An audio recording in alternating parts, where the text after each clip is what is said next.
नमस्कार। आज का हमारा जो चर्चा का विषय रहेगा वो है प्रधानमंत्री राजीव गांधी के कार्यकाल की घटना।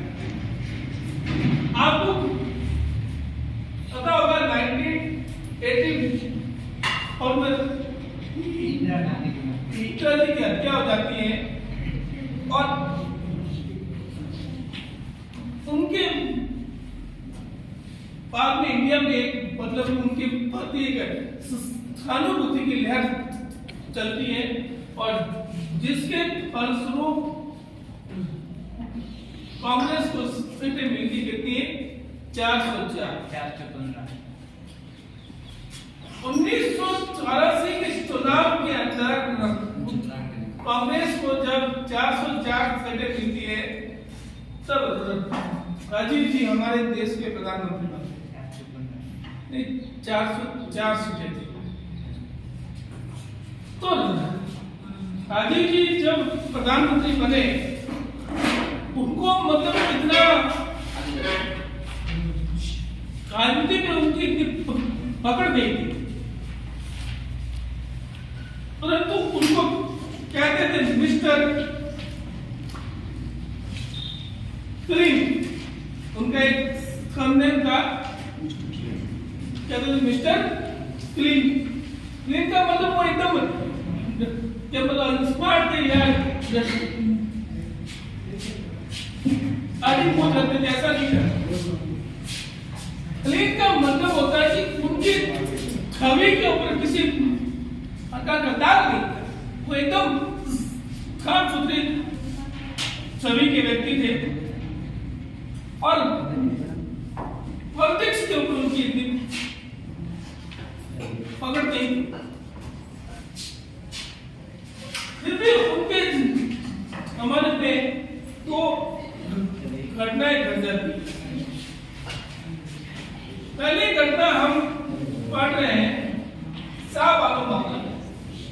शाहबानो ये मामला है 1986 का। एक इंदौर की महिला थी, मुस्लिम महिला, और उसकी उम्र थी लगभग 55 से 60 के बीच में उसकी उम्र थी और उसका हस्बैंड एक सुप्रीम कोर्ट में वकील था और उसके लगभग 7 बच्चे थे।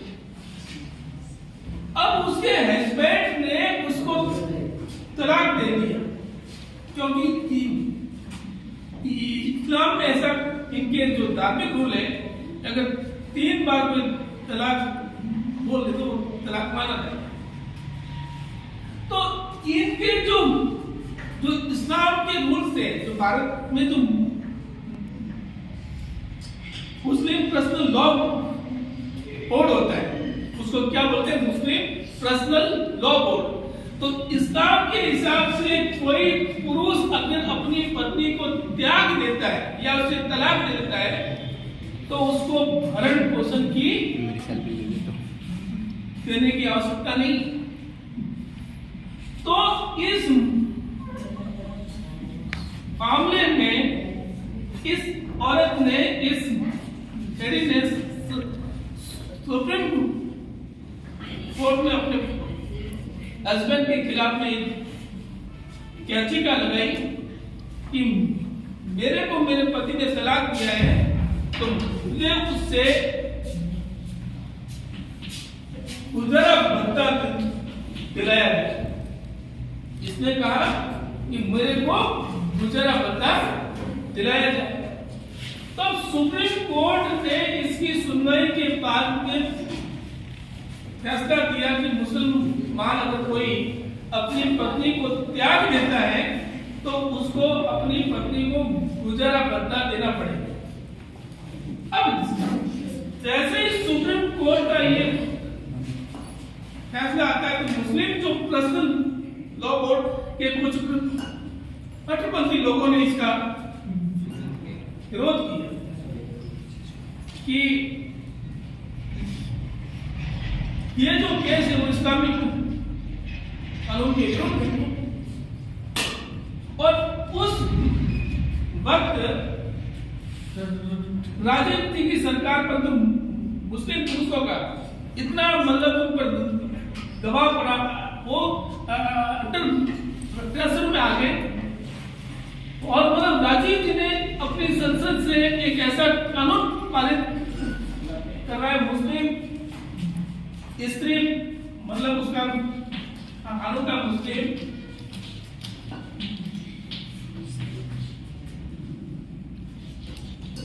महिला भरण पोषण एक्ट, क्या था ये एक्ट? मुस्लिम महिला भरण पोषण एक्ट 1986। और इसमें ऐसी राजीव जी ने व्यवस्था कर दी कि अगर कोई मुस्लिम पुरुष अगर अपनी पत्नी को त्याग देता है तो उसको भरण पोषण देने की जरूरत नहीं। अभी ये जैसे संसद से कानून पारित हुआ तब बीजेपी ने इसका मुद्दा उठाया कि एक देश में एक ही नागरिकों के लिए भिन्न भिन्न कानून क्यों? क्योंकि हिंदू कोड बिल क्या था? हिंदू कोड बिल की जो सिस्टम है कोड डॉक्टर भीमराव अम्बेडकर जी ने ये व्यवस्था की कि अगर कोई हिंदू एक से अधिक नहीं रखेगा और दूसरा अगर कोई हिंदू अपनी पत्नी को त्यागता है तो उसको कानूनी सिस्टम से उसको त्यागेगा, मतलब उसको कानूनी तरीके से उसको तलाक देगा।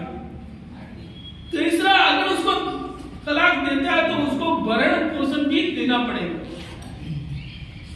और चौथा कि एक पिता की संपत्ति में जितना बेटों का अधिकार है उतना बेटियों का भी अधिकार होगा। पैतृक संपत्ति में अगर पिता की जितनी संपत्ति होगी उसमें बहन और भाई बराबर हिस्सेदार होंगे। परंतु उस वक्त एक व्यक्ति था, एक साधु था नरसात्री करके, कर्नाटक का था। वो बहुत ही लंबा बड़ा बड़ा मांस व्यक्ति तो संत था। उसने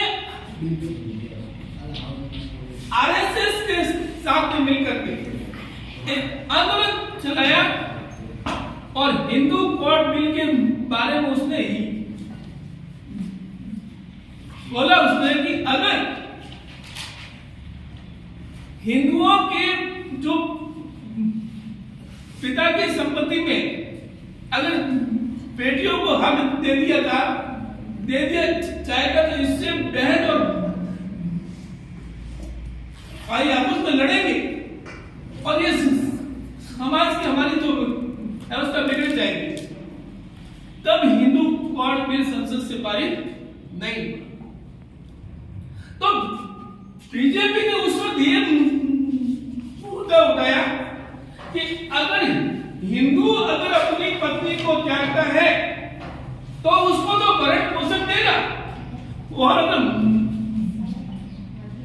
मुस्लिम अपनी पत्नी को त्यागता है तो उसको भरण पोषण नहीं देना।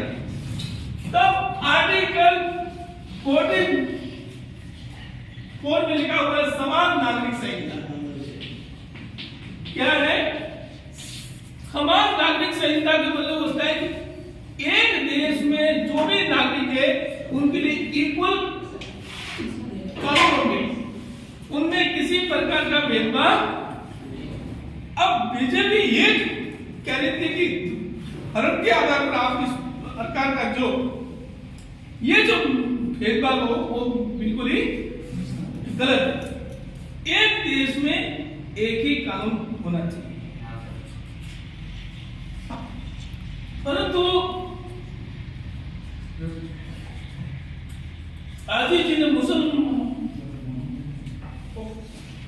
का पक्ष लेकर के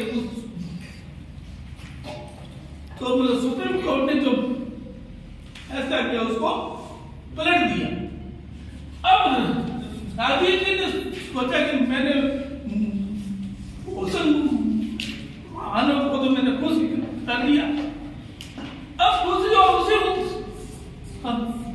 समय में घटना होती है कि उत्तर गोरखपुर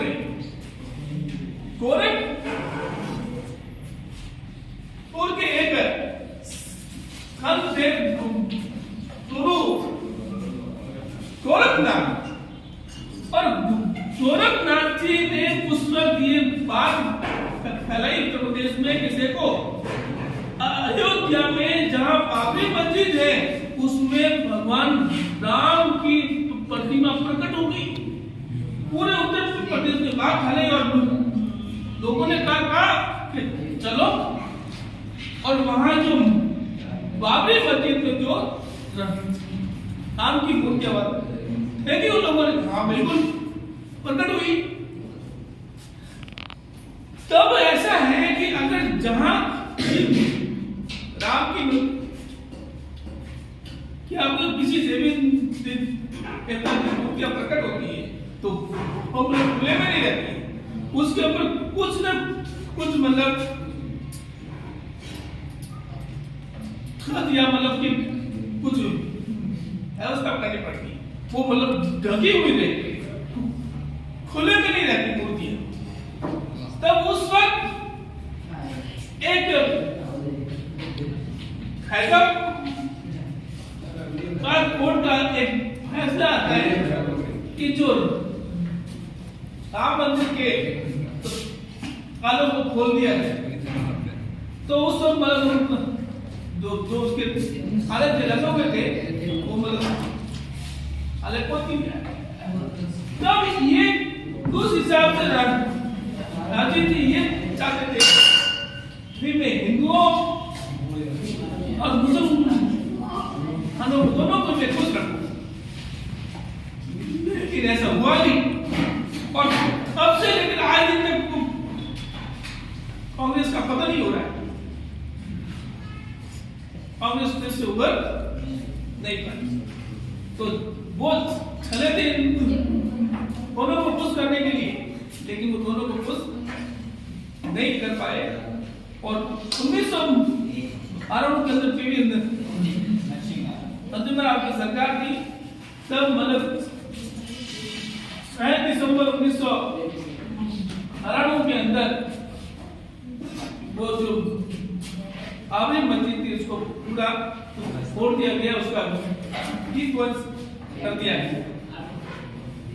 और उसके बाद में ये मामला सुप्रीम कोर्ट में चला और सुप्रीम कोर्ट में बहुत लंबी समय के बाद आगे फैसला आया कि जो ये हिस्सा है वो हिंदुओं को दिया जाए। आस्था के नाम पर फैसला आया, ऐसा कहते हैं। और सुप्रीम कोर्ट ने ऐसा फैसला दिया ताकि हिंदू भी खुश हो सकते हैं और मुस्लिम भी खुश हो सकते। तो जो बाबरी मस्जिद जहां पर विध्वंस हुई वो जो जमीन का एरिया है वो लगभग 22 एकड़ का एरिया है, और जो जमीन को हिंदुओं को दे दी और उसी के थोड़े से दूर पर मुसलमानों को भी एक जमीन दे दी कि अभी आप बाबर मस्जिद बना सकते हो। ठीक, थैंक यू। इसी के साथ समाप्त।